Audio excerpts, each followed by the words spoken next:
How to make a contour brow the new way. We've got an update that makes it so much faster. No more pulling up bottom edges, no more creating ovals with separate shapes and cutting things up. A lot faster. There are basically 3 steps. Get your windshield pattern, create a circle to make your arcs, hit the intersect button, and you've got a contour brow. Let's go check it out.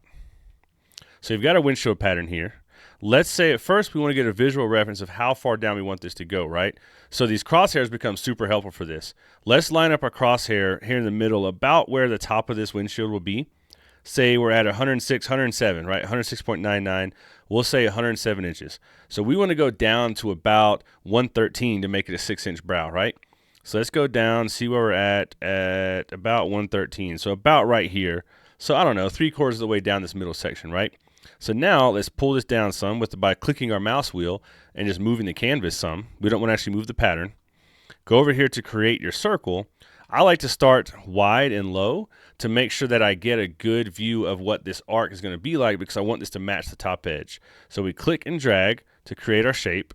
I want to make sure it's nice and tall too. So we can create our arc. And sometimes if you want it to be a little bit less towards the middle, more towards the edge, you can pull this down some. But if you want a good even arch, you could do something like this, right? So now we want to take this bottom edge and line it up at about our 113 inch mark. So about down here.